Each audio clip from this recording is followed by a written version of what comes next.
Kung meron man nakakalala sa inyo ng Rato Esquire 250 from Motostrada na na-release ata nito around 2018 if I'm not mistaken, itong motor na pag-uusapan natin ay same unit din po ito na, pero may ilang binago para mas maging competitive yung presyo. At ngayon nga po, ando na siya ng Monarch motorcycle. And without further ado, pag-usapan na po natin ang bagong motor ni Monarch motorcycle, ang Tempest 250.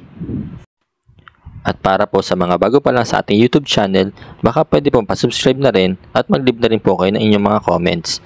At meron din po pala tayong FB page, pwede pong paki-like na lang po and then follow na lang po para po updated po kayo sa mga next videos natin.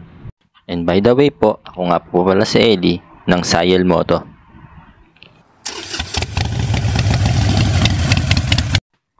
So ngayon yung mga brother, unti-unti nang dinidistribute ni Monarch Motorcycle ang kanyang mga units sa mga branches ni Skygo. Para din po sa mga di pa nakakalam, sister company nila ang Skygo. At kanina nga po nabanggit ko na ang Rato Esquire 250 at Tempest 250 ay iisa dahil itong si Rato Motorcycle ay naging partner din ni Motostrada before.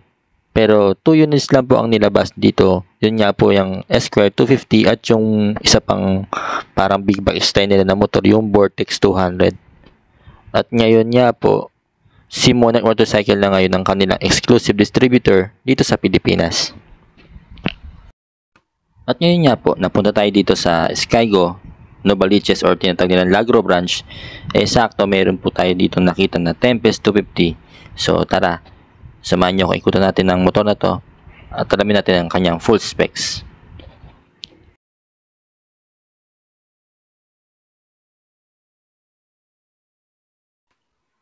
So ayan, simulan po natin sa kanyang headlight.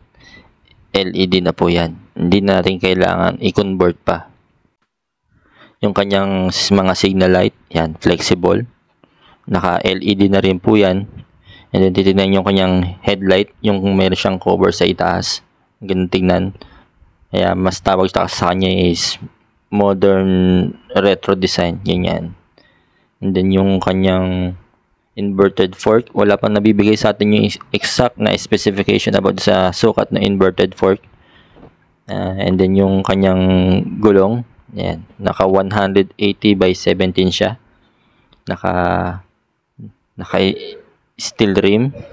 And then yung para sa kanyang front disc, yan. Yan ang kanyang braking system.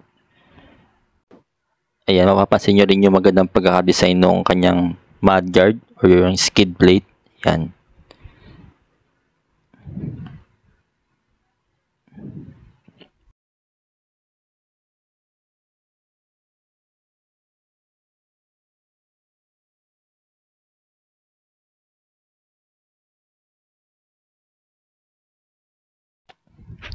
At para naman sa kanyang engine displacement, ang Tempest 250 ay merong exact displacement na 249cc, single cylinder, single overhead cam, naka 2 valves po yan.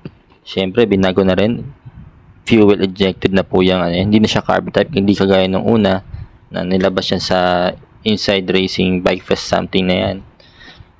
Naka carb pa siya. This time, naka fuel injection na siya.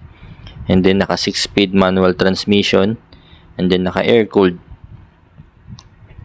So yung kanyang power ay meron siyang 20.4 horsepower na at 8,500 RPM, and then naman sa kanyang torque meron siyang 19 Newton meter at 7,000 RPM.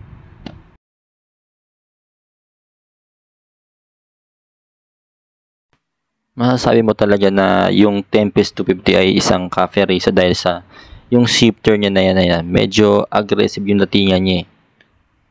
Tsaka yung plastic na yan, makapal naman yan, okay din siya. Maganda yung pagkakadesenyo na Monarch dito. Ayan, naka-monoshock na rin ng Tempest 250. And then yung kanyang yan, signal light din, malambot, flexible. LED light na rin. Yung kanyang tail light, yan, LED light na rin po yan.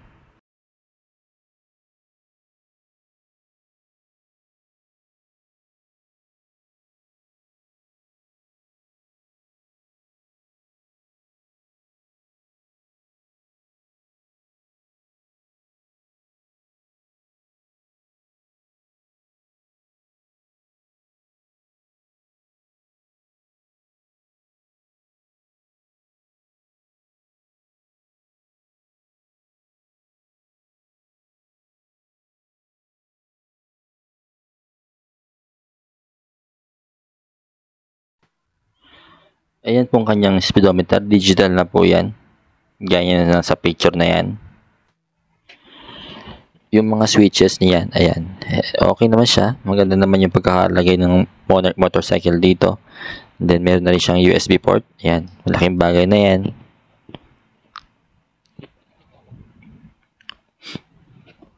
And then, yung kanyang fuel tank capacity na 14 liters. Malaki-laki na rin. May hazard switch. Ayan. Left and right. Okay. Maganda na rin. And then yung kanyang handle grip. Maganda yung disenyo. Okay din, malambot.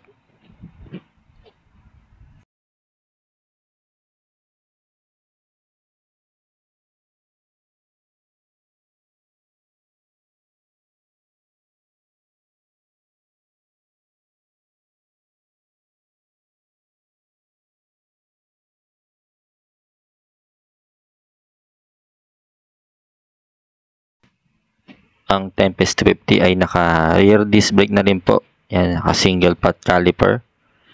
And then yung kanyang gulong, naka 130/70 by 70 yung sukat niya. Yung muffler niya, ang ganda ng design. Simple lang pero maganda yung dating niyan. Ayan. Okay din.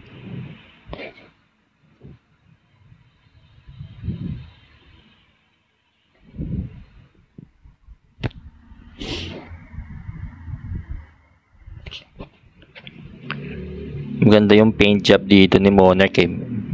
Yung matte black siya. Ganun. Yan ang gusto ko sa mga motor eh. Yung matte. Pero red yung motor ko. Yan para sa kanyang front. Naka single front disc. Then yung caliper niya naka dual pot caliper.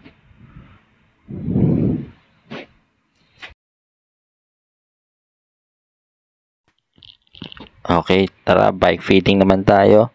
Para po sa mga reference po ninyo, 5'6" in height po ako. And then, ayan, medyo tiptoe lang po, pero mababa talaga si Tempest 250 compare sa ibang mga motor. Mas mataas pa nga yung motor ko ngayon eh. Ayan, mas magaan din siya, pero wala po akong masabi na sukat, ay timbang pala. Kasi wala pa nabibigay na si Monarch ng specification kung gaano siya kabigat. Ayan. Maganda yung rear shock niya, malambot, yung monoshock. Yung front shock niya, medyo matigas.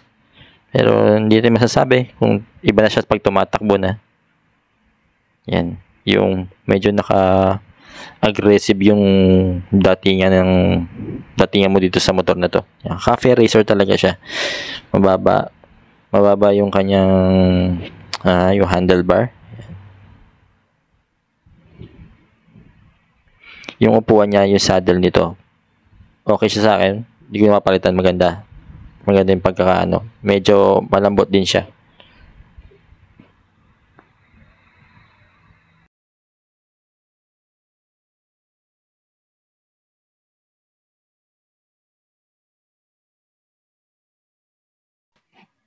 Pagdating nga pala sa kanyang fuel consumption, wala pa nabibigay rin talaga si Monarch about dyan sa kanyang fuel consumption. Pero I think papalo to ng mga 45 km per liter. Mga ganun. Kasi nagkaroon na ako before ng Rossi Classic 250. So, doon siya nagre-range. Mas mataas pa nga minsan eh. Depende sa city driving din. Depende rin sa road condition yun. Ito kasi nagbabari yan eh. Yung fuel consumption. Ang Tempest 250 nga po pala ay mayroon dalawang color variant. Yung isa yung matte black, yung ni-review natin. And then itong isa, yung kanya yellow gold na color. Ayan.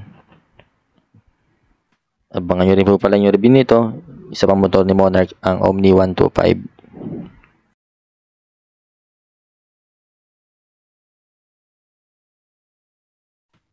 So, mga brother? Maganda ba ang Tempest 250 Cafe Racer para sa inyo? Comment niya kayo sa baba. And then, ano sa palagay nyo? Ito na rin kaya ang susunod yung motor? Sa mga interesado sa motor na to, pwede po kayo mag-PM sa akin directly para ma-assist ko rin po kayo. And then maraming nga po pala salamat kay Sir Alvin ng Sky Gold Lagro branch para sa pag-assist sa akin. Ang presyo nga pala ng Tempest 250 ay 135,000 pesos. So, ayun lang mga brother. Ride safe and see you on the next one.